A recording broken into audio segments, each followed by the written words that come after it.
നമസ്കാരം. ഇത് ലാസ്റ്റ് ചെയ്ത വീഡിയോയുടെ കണ്ടിന്യൂഷനാണ്. ഈ തിയോസഫി എന്നുള്ള വേർഡ് മീനിങ്. അപ്പോൾ അതിന് ബ്രഹ്മവിദ്യ എന്നൊരർത്ഥമുണ്ടോ എന്നുള്ളതിന് ഞാനൊരിക്കലും ആ വേർഡ് മാച്ച് ചെയ്യത്തില്ലെന്ന് തന്നെയാണ് എൻ്റെ ഒരു പെർസെപ്ഷൻ. അതാണ്. അപ്പം ദിനകരൻ സാറ് ഇന്നലെ അതിന് എനിക്കൊരു ഇത് അയച്ചു തന്നു. ഞാനത് ഒരു ലെക്ചർ സീരീസായിട്ട് ഇട്ടിട്ടുണ്ട്. അപ്പം രാത്രി സാറ് രവീന്ദ്രൻ സാറിൻ്റെ ഒരു സ്റ്റേറ്റ്മെൻറ്റ് അയച്ചു തന്നു ദിനകരൻ സാറ്. അപ്പോൾ ഞാൻ അതൊന്ന് പറയാനായിട്ടാണ് ഇന്നിത് ചെയ്യുന്നത്. അതിനകത്ത് പറയുന്നത് ഇൻ ദ റിലേറ്റീവ് റിയാലിറ്റി എന്ന് പറഞ്ഞാൽ ബ്രഹ്മം is the collective plural of higher forces collective plural, അതായത് സം ടോട്ടൽ, എല്ലാത്തിൻ്റെയും ടോട്ടലായിട്ട് നമുക്ക് പറയാൻ പറ്റുന്ന, എറ്റേണലിനെ പറയാൻ പറ്റുന്നതാണ് ബ്രഹ്മം. Christianity calls it as Elohim, Elohim. In this sense, it was named as Deva Vidya by a person no other than Aravindo. ഇന്ത്യയിലുള്ള അരവിന്ദോ ആണ് ഇതിന് ദേവവിദ്യ എന്നുള്ള വാക്ക് യൂസ് ചെയ്തത്. അപ്പം ക്രിസ്ത്യാനിറ്റിയിലെ ELOHIM എന്ന വാക്കിൽ നിന്നാണ് ഈ ദേവവിദ്യ എന്ന ഒരു വാക്ക് അരവിന്ദോ കണ്ടുപിടിക്കുന്നത്.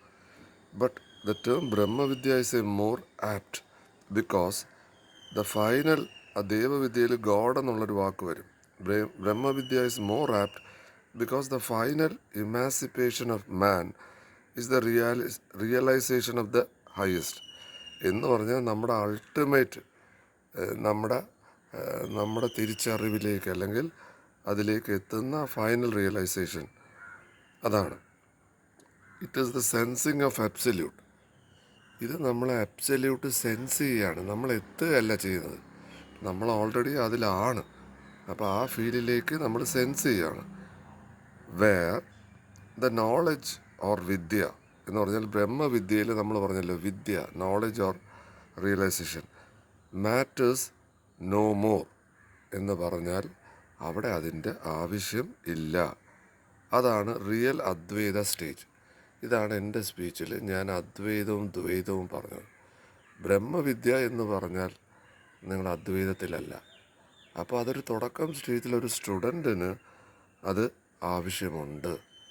അപ്പോൾ ഇത് എൻ്റെ തുടക്കം സ്പീച്ചിൽ ഞാൻ പറഞ്ഞിരുന്നു, ആരെങ്കിലും എന്നെ കറക്റ്റ് ചെയ്യാനുണ്ടെങ്കിൽ എന്നെ കറക്റ്റ് ചെയ്യണം. ദിനകരൻ സാറ് എനിക്ക് അയച്ചു തന്ന ഓഡിയോ ഞാൻ ഇട്ടിട്ടുണ്ട്, അത് കേട്ട് നോക്കണം. ഇപ്പോൾ ഡോക്ടർ രവീന്ദ്രൻ സാറാണ് സീനിയർ മോസ്റ്റ്. ഇവരൊക്കെ 20കളിൽ, അവരുടെ 20ാമത്തെ വയസ്സുകളിൽ തിയോസഫിയിൽ വന്നതാണ്. മോർ ദാൻ 40-50 ഇയേഴ്സ് ഇവർക്ക് എക്സ്പീരിയൻസ് ഉണ്ട്. അപ്പോൾ ഇത് വളരെ വ്യക്തമാണ് ഈ ബ്രഹ്മവിദ്യ എന്ന് പറയുന്ന വാക്കിൻ്റെ ഒരു ഡെറിവേഷൻ. അപ്പോൾ ഞാനത് ആഡ് ചെയ്തിട്ടുണ്ട്. പിന്നെ എനിക്ക് പറയാനുള്ളത്, ഇതെനിക്ക് തോന്നുന്നു 73-74ാമത്തെ വീഡിയോ ആണ് ഞാൻ ചെയ്യുന്നത്. ഇന്ന് മാർച്ച് 26 മാർച്ച് 27 കഴിഞ്ഞ വർഷം തുടങ്ങിയത്. ഇന്ന് 365 ദിവസം തികയുകയാണ്. ഞാൻ ഈ വീഡിയോ പോസ്റ്റ് ചെയ്യുന്നത് ഓരോ ട്രിപ്പും സ്റ്റോപ്പ് ചെയ്യണമെന്ന് വിചാരിക്കും. പക്ഷേ എന്തെങ്കിലും ഒരു ഡിസ്കഷൻ വരുമ്പം, ഒരു ഡൗട്ട് വരുമ്പോഴാണ് പിന്നെ ഇത് പോസ്റ്റ് ചെയ്യുന്നത്.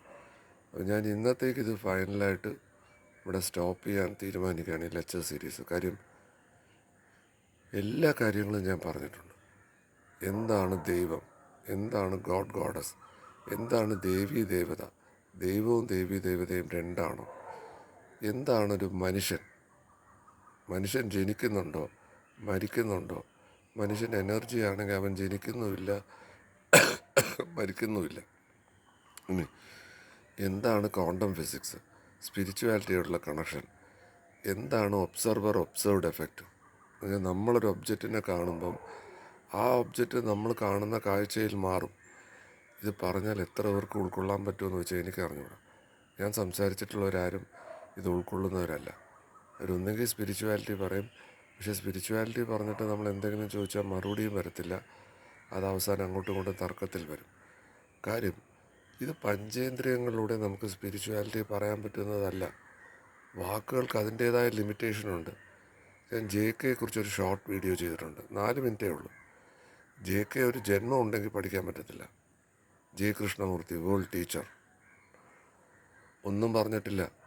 ഫ്രീഡം ഫ്രം നോൺ, അറിവ് സമ്പാദിക്കാനല്ല, അറിവെടുത്ത് ദൂരെ കളയണം. ഇതാണ് സെൻ ബുദ്ധിസത്തിൽ പറയുന്നത്. നിങ്ങളുടെ കപ്പിനകത്തുള്ള അറിവ് എടുത്ത് കളയുക. എന്നാൽ മാത്രമേ ലൈറ്റ് ഫ്ലോ ചെയ്യത്തുള്ളൂ. എന്നാൽ മാത്രമേ ബ്രഹ്മം ഫ്ലോ ചെയ്യത്തുള്ളൂ. ഒബ്സർവർ ഇസ് ഒബ്സർവ്ഡ്, JK പറഞ്ഞാണ്. ഇത് തന്നെയാണ് ഇവിടെ മലയാളത്തിൽ പറയുന്നത്. ഏതാ ജ്ഞാനപ്പാലയിലും ഹരിനാമ കീർത്തനത്തിലൊക്കെ പറയുന്നത്, രണ്ടായി കണ്ടാൽ ഇണ്ടലുണ്ടാവും. ഇതൊക്കെ തങ്ങളിൽ ഒരു വ്യത്യാസവുമില്ല. ജീസസ് ക്രൈസ്റ്റ് പറയും, ഞാനല്ല പിതാവ്, പിതാവുമല്ല.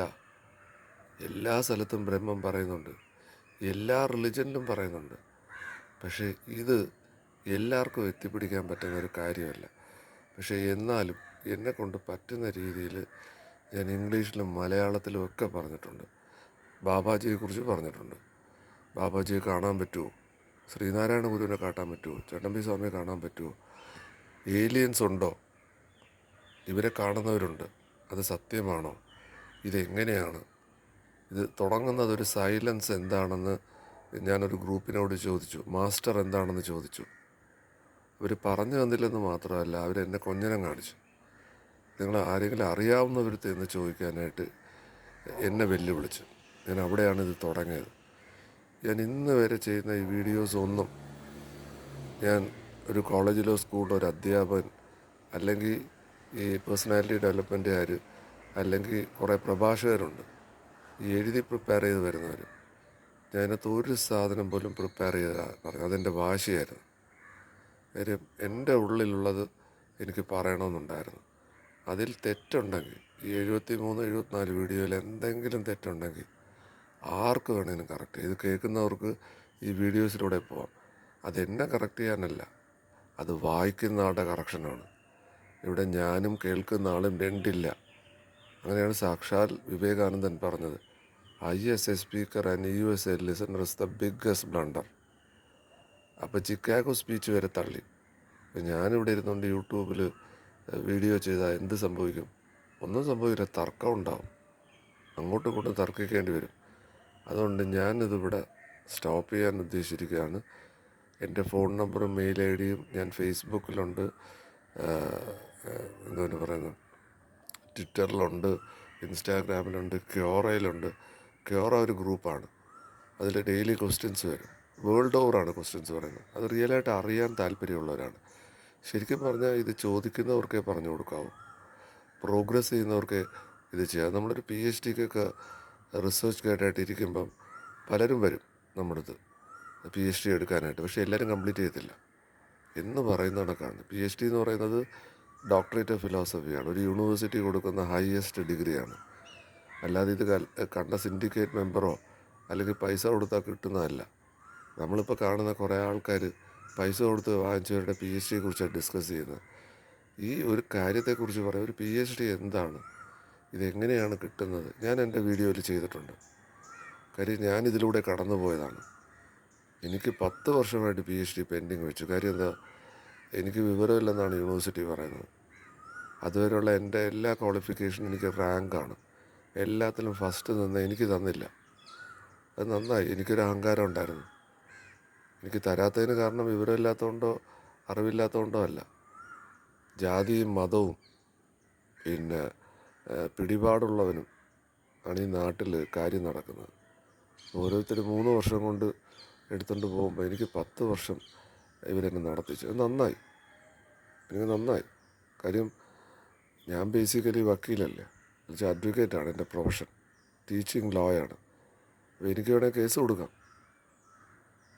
അവർ പറഞ്ഞത്, നിങ്ങൾക്ക് മുമ്പേ തന്ന PhD തീസിസ് ഇവിടെ കിടക്കുന്നത്, അതൊക്കെ അയച്ചിട്ടേ നിങ്ങളുടെ അയക്കാൻ പറ്റൂ. എവിടത്തെ ന്യായമാണ്? അവിടെ നിന്ന് നമ്മൾ തർക്കിച്ചില്ല. തന്നാൽ തരട്ട്. ഇത് തന്നിട്ട് എന്ത് കാര്യം? ഇത് തലേ ചുമന്നുകൊണ്ട് എവിടെ കൊണ്ടുപോകാനാ? ഒരു ഡോക്ടറേറ്റ് ഉള്ളതുകൊണ്ട് നമ്മളങ്ങ് ദൈവമാവും? ഒന്നുമില്ല. പക്ഷേ എനിക്കതുകൊണ്ട് പ്രയോജനം ചെയ്യും. ഞാനിന്ന് 73 ലെക്ചർ സീരീസ് ചെയ്യുന്നെങ്കിൽ അത് ഞാൻ PhD എടുത്തത് കൊണ്ടാണ്. അപ്പം അതുകൊണ്ട് അറിവ് വേണമെന്ന് വെച്ചാൽ അറിവ് വേണം. പക്ഷേ അത് നമ്മൾ ആപ്റ്റായിട്ട് യൂസ് ചെയ്യണം. അതൊരു കത്തി പോലെയാണ്. നമുക്ക് മലക്കറി വെട്ടാനും ഉപയോഗിക്കാം, ഒരുത്തനെ കുത്തിക്കൊല്ലാനും ഉപയോഗിക്കാം. അതുപോലെയാണ് നോളജ്, അതുപോലെയാണ് വിസ്ഡം. ഞാൻ ഇന്ന് ചുറ്റും കാണുന്നവർ ഇതെടുത്ത് വയലൻസാണ് നടത്തുന്നത്. അത് ഭക്തി ആയിക്കോട്ടെ സ്പിരിച്വാലിറ്റി ആയിക്കോട്ടെ, അത് അവരുടെ അറിവ് വേറെ ആൾക്കാരിലേക്ക് ഇമ്പോസ് ചെയ്യാനും ശരിക്കും പറഞ്ഞാൽ കൊലപാതകമാണ് നടത്തുന്നത്. ഇതിൽ വേണ്ടത് ഫ്രീഡമാണ്, ഫ്രീഡം ഫ്രം നോണാണ്. അതുകൊണ്ട് ഈ പണ്ടാര സാധനങ്ങളുടെ അടുത്ത് തലയിൽ കയറ്റുകയല്ല, പിന്നെയും പിന്നെയും വായിക്കുകയല്ല ചെയ്യേണ്ടത്. ഈ വായന നിർത്തി ഇതൊന്നേ ഉള്ളൂ എന്ന് പറയുന്നതിന് 5ാം ക്ലാസ്സിലെ ഫിസിക്സ് മതി. എന്തിനാ ഈ പുസ്തകം വായിക്കുന്നത്? എന്തിനാ ഈ പ്രഭാഷണം കേൾക്കുന്നത്? എന്തിനാണ് സമയം വേസ്റ്റ് ചെയ്യുന്നത്? ഇത് ഞാൻ പറഞ്ഞിട്ടുണ്ട്. ഞാൻ എൻ്റെ ലെക്ചർ സീരീസ് ഇവിടെ അവസാനിപ്പിക്കുകയാണ്. Thank you.